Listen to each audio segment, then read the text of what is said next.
Bonjour et bienvenue dans le second épisode de ma série Créer son jeu de rôle. Aujourd'hui, je vous propose un essai sur la formulation de définition de ce qu'est le jeu de rôle. J'aimerais vous offrir à réfléchir autour de cette question et vous inciter à forger votre propre définition formelle de ce qu'est et ce que n'est pas le jeu de rôle pour vous, afin de vous en servir comme point de départ pour inventer et formuler votre jeu. Plus spécifiquement, je vais en premier lieu essayer d'expliquer pourquoi il est si difficile, voire impossible, de définir ce qu'est le jeu de rôle. On se questionnera sur les avantages de formuler une définition personnelle, et je présenterai la définition que j'ai développée pour le cadre de mon jeu à titre d'exemple. Enfin, on ouvrira sur la différence entre objectif et moyen, et l'on posera la question d'où ce cadre définitionnel se place. Bien plus encore que d'autres, cette vidéo ne va pas forcément vous convenir. J'apporte par celle-ci une proposition de méthodologie de création qui consiste en une définition formelle du jeu de rôle taillée pour son jeu pour guider la création du dit jeu. Ce n'est pas quelque chose de nécessaire. Le côté très théorique de ma réflexion peut être, suivant si cela vous parle ou non,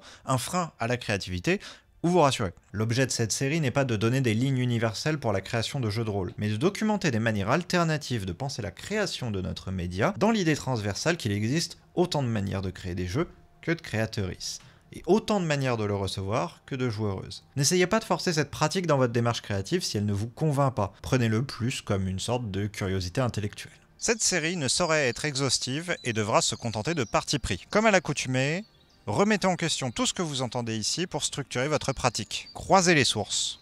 Confrontez mon opinion à celle d'autres créatrices. Je vous laisse, dans la description, des ressources utiles pour compléter ou nuancer mes propos.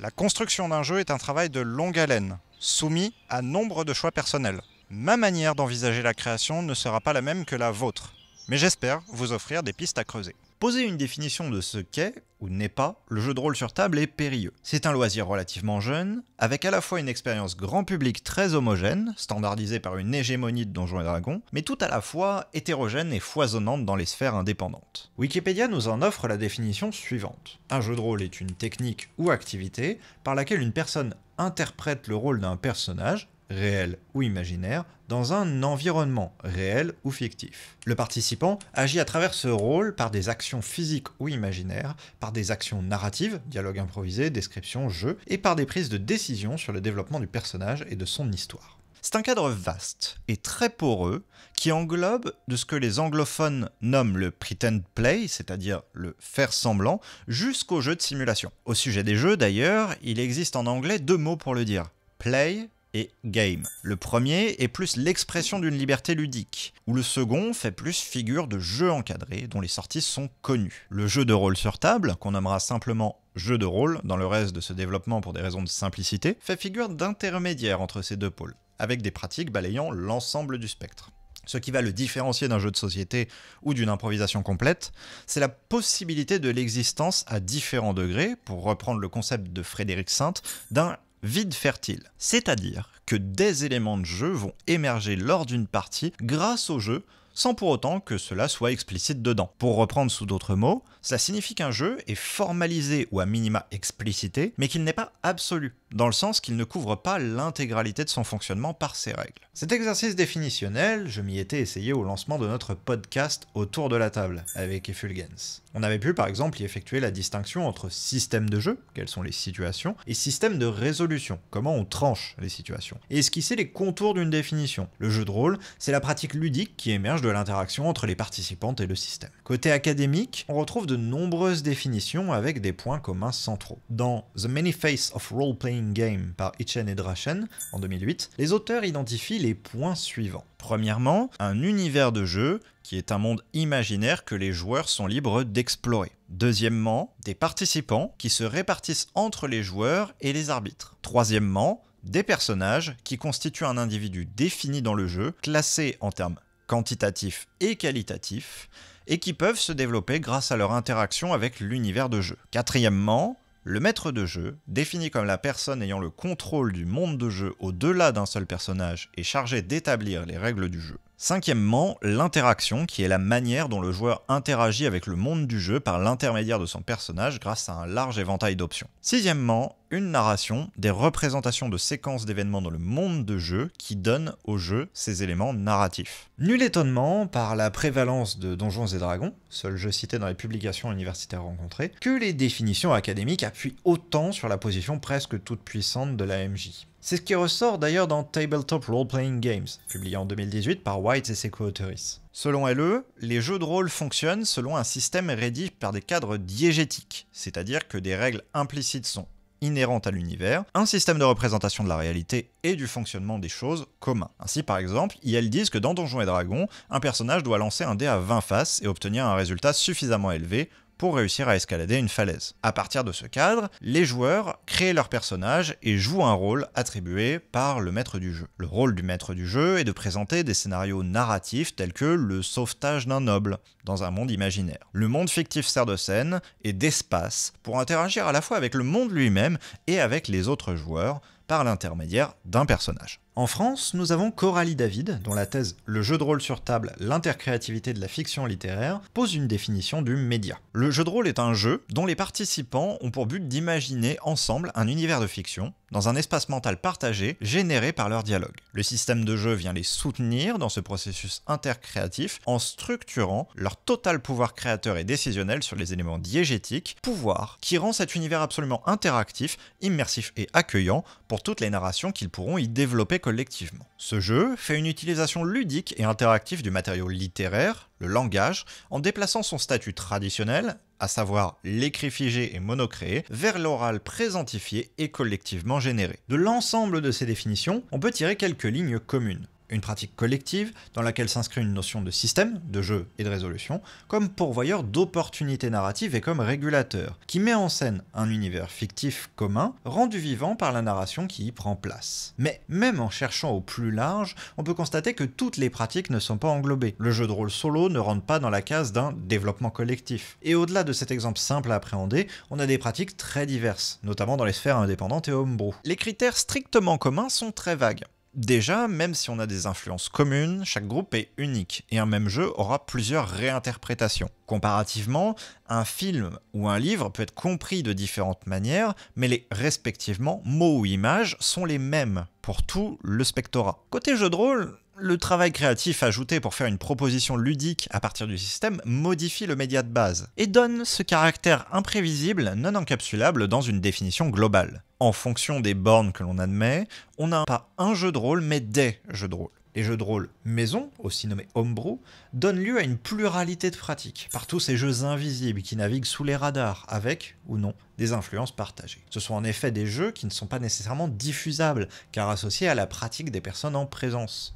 Par exemple, un univers seulement dans la tête de la meneureuse. L'idée que j'aimerais avancer ici, c'est que proposer une définition générale de ce qu'est le jeu de rôle permet de mieux percevoir ce qui est méconnu ou peu exploré dans le média, mais nous ne avance pas pour créer un jeu. Par exemple, débattre de si Donjons et Dragons est un jeu de rôle ou non, puisqu'il est présenté dans ses premières éditions comme un jeu d'aventure et non un jeu de rôle, est intéressant pour dessiner les contours, mais n'aide pas à créer son jeu. Ce que j'aimerais vous inviter à envisager pour votre jeu, et à suivre avec moi dans notre prochaine section, c'est l'idée de formuler sa propre définition de ce qu'est le jeu de rôle par le prisme du jeu que l'on est en train de créer. Ce sera une définition qui sera admise comme imparfaite, partielle et partielle, mais qui a l'avantage d'être si spécifique au jeu en création qu'elle dresse tout ce qui est abordé et à abandonner dans celui-ci. Et même en construisant cette définition dans un angle inexploit d'une définition consensuelle du jeu de rôle, peut-être on peut trouver au passage des nouveaux terrains d'expérimentation. Une question légitime qu'il convient de répondre à ce stade, c'est poser une définition restreinte à mon jeu.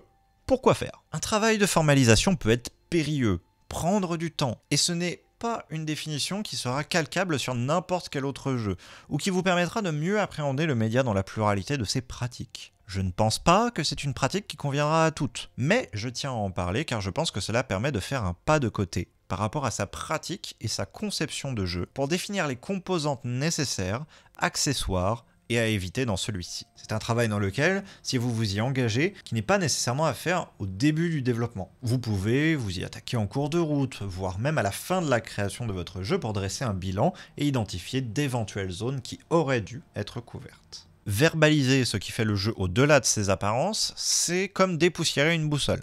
Cela donne un compas pour la suite. Si on dit du jeu qu'il s'alterne dans son utilisation du langage par l'usage successif d'un écrit figé mais collaboratif vers un oral présentifié avec comité restreint, cela nous donne un moyen de contrôle sur les mécaniques du jeu. On peut poser la question, est-ce que cette nouvelle règle que j'ajoute permet de suivre la définition ou au contraire s'en écarte ? Tailler une définition restreinte permet aussi de se positionner par rapport aux jeux existants, mais aussi à ceux qui n'existeraient pas encore. On peut se servir de cet outil pour travailler aux limites du cadre donné par des définitions généralistes, et ainsi repousser les bordures du média. Pour reprendre l'exemple précédent, ce serait un jeu de langage à 2 volets, avec possiblement des sessions parallèles orales et une collaboration écrite. Les 2 pans contribuant à la narration. Je ne prétends pas que c'est novateur, je n'ai pas la connaissance complète de la scène indépendante, mais je pense pouvoir dire sans trop prendre de risques que c'est une proposition assez rare et peu explorée, qui peut ouvrir un nouveau sous-genre si elle se trouve un ludorat enthousiaste. Je profite de cette section pour souligner que faire une définition du jeu de rôle taillée sur mesure pour son jeu, c'est différent de définir son jeu. C'est cibler quelles composantes du média sont structurantes du jeu que l'on est en train de développer. Cette définition n'a pas non plus à être nécessairement explicite ou formelle. Typiquement, dans le cadre d'un jeu de rôle maison non destiné à une quelconque publication, se poser la question de la définition du jeu de rôle par le prisme de son jeu est intéressante, mais sa formalisation n'est pas informative pour les participantes qui peuvent à loisir vous poser toutes leurs questions. Ce qu'il faut, c'est en reconnaître l'influence. Dans le cas où l'on cherche à diffuser sa pratique, c'est un outil de plus qu'il est possible de mobiliser pour transmettre le cœur de la pensée du jeu, et surtout pour éviter de se perdre en chemin. Pour vous expliquer sur un cas pratique comment on peut utiliser cette méthode pour structurer son jeu, je vais prendre l'exemple de mon système et de la définition du jeu de rôle qui le dirige. Pour pouvoir vous l'expliquer, je vais toutefois devoir vous introduire quelques petits concepts mathématiques. La définition que j'ai posée pour les chroniques d'Alphine utilise le concept d'ensemble. Un ensemble peut être vu comme un sac virtuel entourant ces éléments qui peuvent être de diverses natures. Ici, ces éléments sont des expériences, des émotions, des mécaniques de jeu. L'avantage qu'il y a à réfléchir en termes d'ensemble, c'est qu'on peut leur appliquer des opérateurs booléens. Union, intersection, complémentaire, différence et différence symétrique. Par exemple, l'union de 2 ensembles est l'ensemble qui contient tous les éléments de l'un ou de l'autre de ces 2 ensembles. L'intersection, quant à elle, est l'ensemble des éléments qui appartiennent à la fois à l'un et à l'autre de ces ensembles.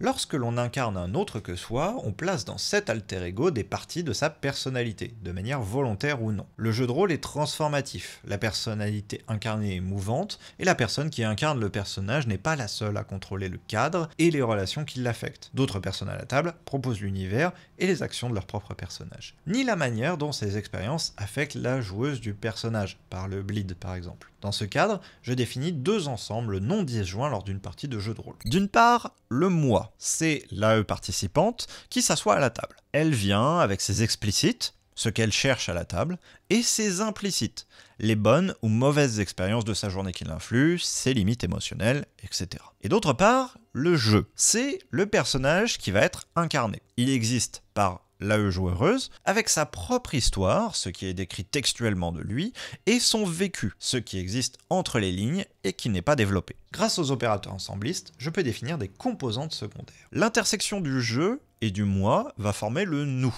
C'est ce qui lie le moi et le jeu, autant en tant que zone grise, donc le méta-jeu, qu'en tant que prolongement, les pensées partagées par le moi et le jeu. Le moi correspond à la personne qui joue et décide des actions. Ensuite, le jeu se fait récipient de ces actions, et c'est par sa voix qu'on interagit avec le monde. Ce schéma est adaptable à la conteuse, où le moi va être sa personne, le jeu, l'univers de jeu, et le nous étant la portion montrée et contrôlée dans laquelle la partie prend part. La différence symétrique du jeu et du moi constitue l'ensemble des éléments qui ne seront pas abordés dans le jeu. Par exemple, pour des raisons narratives, portions du background du personnage qui ne seront pas explorées, ou des raisons de sécurité, déclenchement de réponses émotionnelles, évitées grâce aux outils de sécurité émotionnelle. L'union du moi et du jeu forme la personne symbolique, c'est-à-dire le nous étendu de tout ce qui est hors du jeu. L'objectif est de ne surtout pas s'adresser à elle de manière incontrôlée, car c'est là qu'interviennent les accidents de sécurité émotionnelle, la panique de la part de l'AE conteuse, les développements de personnages non désirés, etc. À cela, j'additionne la composante temporelle du cadre de jeu. Le nous n'existe à la fois que par la coexistence du moi et du jeu, mais étant plus confiné à un cadre temporel, celui de la partie, de laquelle les deux composantes prises individuellement peuvent s'échapper. Pour chaque participante, ces différentes voix interagissent entre elles à travers différents contextes et forment le support de la partie. Personnages comme joueuses peuvent exister en amont et en aval du scénario. On peut rattacher quelques-uns des objets de la pratique à l'un des ensembles, et aussi analyser les contraintes qui limitent les ensembles, que ce soit à des fins de régulation ou en tant que structure de jeu. Enfin, entre toutes les composantes, il existe des relations. Certaines sont explicites et d'autres implicites. On peut observer que durant une partie des Chroniques d'Alfyn, il existe des relations entre composantes de participantes différentes, qui sont interpersonnelles, donc l'intersection entre deux moi. Par exemple, joueuse A demande à joueuse B comment s'est passée sa journée au détour d'une pause. Interpersonnage, intersection entre deux jeux. Par exemple, personnage A fait un compliment à personnage B pour son ingéniosité. Celles-ci sont importantes à cerner pour comprendre à quel moment des comportements problématiques peuvent survenir. Une relation hostile interpersonnage peut exister au sein du jeu sans qu'elle soit problématique. En revanche, si au cours de l'hostilité la frontière entre le jeu et le moi se floute pour l'une ou l'autre des parties, il faut instantanément mettre la partie en pause pour en parler. Enfin, on peut définir l'ensemble qui regroupe les parties engagées dans le jeu à la table, c'est-à-dire l'union des nous, et le nommer le on. C'est l'addition de toutes les parties, de toutes les participantes qui se seront exprimées durant le jeu. C'est ceux qui s'expriment dès dans le cadre délimité par le jeu. Poser toutes ces définitions peut sembler très abstrait, mais cela m'autorise dans le cadre des Chroniques d'Alfyn des applications concrètes sur des plans très variés. Pour vous en donner quelques exemples. Si toutes les participantes maîtrisent les concepts présentés ici, il m'est possible de poser ou se poser une question comme « Est-ce que c'est moi qui suis énervé ou est-ce que c'est je qui suis énervé ?» pour faire un rappel à la séparation des rôles. Également, définir le « on » comme somme des parties permet de définir naturellement les limites du groupe comme l'union des limites de chacune des joueuses et de chacun des personnages. Ensuite, utiliser ces objets permet de questionner à qui s'adresse chacune des structures mises en place par la tablée. Quel objet abstrait est sollicité